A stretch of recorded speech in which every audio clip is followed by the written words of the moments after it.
Have you ever felt that sickening drop in your stomach when you realize someone is trying to tear you down?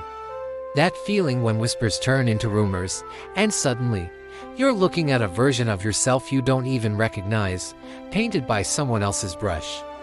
I've been there. And today, I'm going to share the story of how my reputation was put on the line, and the steps I took to fight back and clear my name. It all started subtly. A comment here, a strange look there. At first, I brushed it off as paranoia.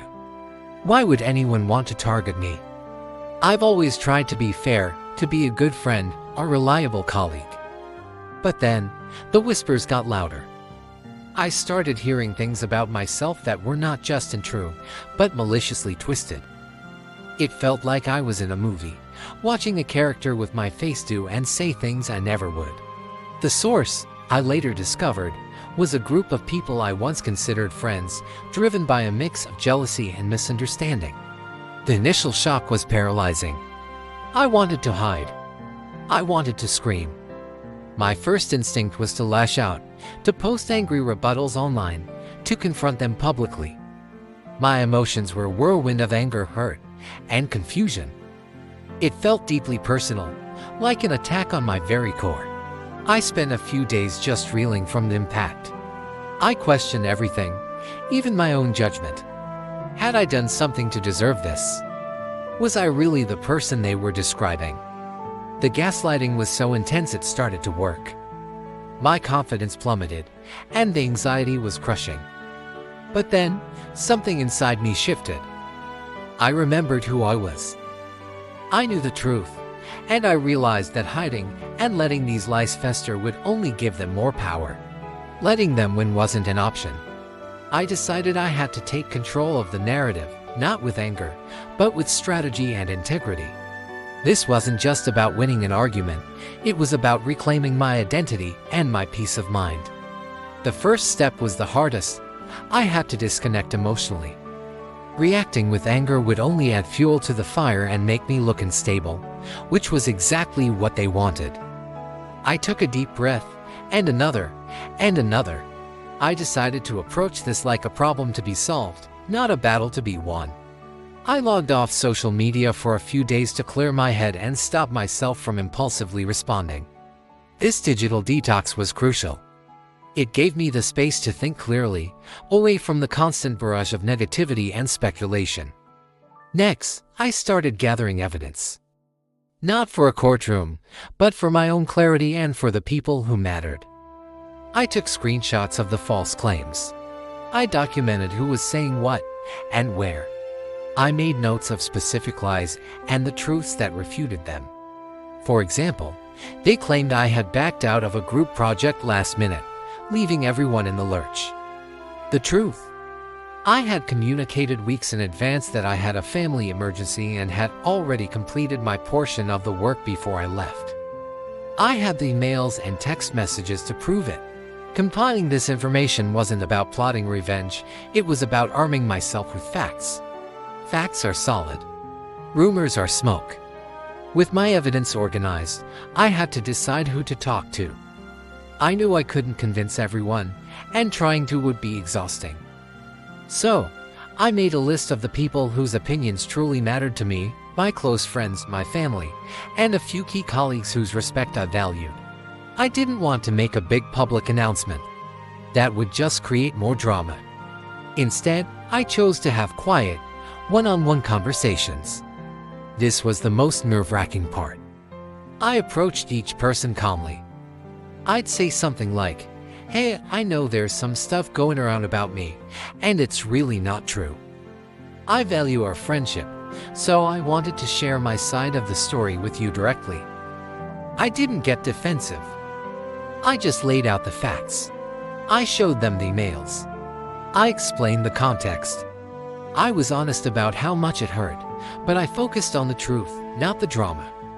The reactions were overwhelmingly positive. Most people were relieved to hear from me. They had felt something was off about the rumors but didn't know how to approach me. They appreciated that I trusted them enough to tell them the truth personally.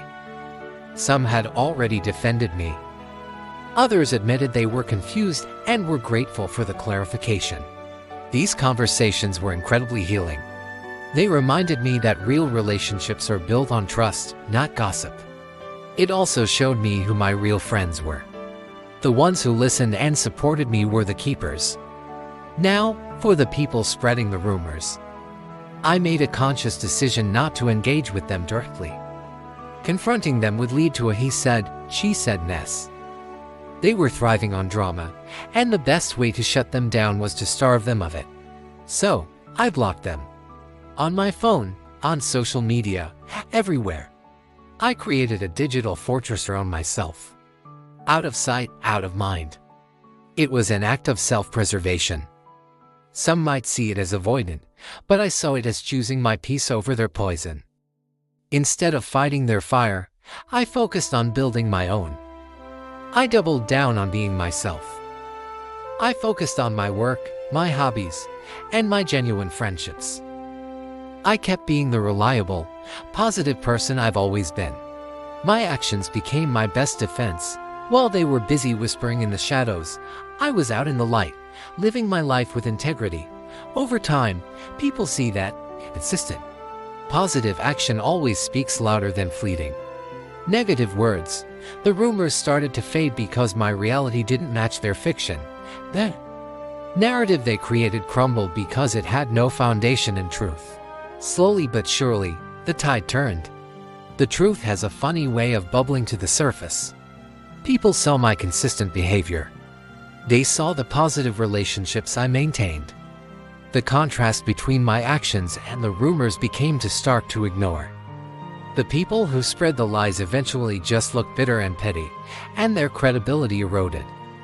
They didn't get the dramatic fallout they were hoping for. I didn't self-destruct. I didn't give them the satisfaction. Instead, I thrived. Looking back, this entire ordeal was a painful but powerful lesson. It taught me about the importance of choosing my circle wisely. It taught me that my worth isn't defined by the opinions of others, especially those who don't have my best interests at heart. And most importantly, it taught me how to stand up for myself with grace and strength, rather than anger. If you are ever in a similar situation, remember this: don't let their narrative become your reality. Stay calm and strategic. Gather your facts. Talk to the people who matter. Starve the drama of the attention it craves. And most of all, continue to live your truth, authentically and unapologetically. Your character will always be your strongest advocate. It's a tough road, but you can get through it, and you will come out stronger on the other side. My name is my own, and I'm the only one who gets to define it. And so is yours. Thank you so much for listening to my story. If this resonated with you, please hit that like button and subscribe for more content. I'd love to hear your thoughts or experiences in the comments below. Stay strong. And I'll see you in the next video.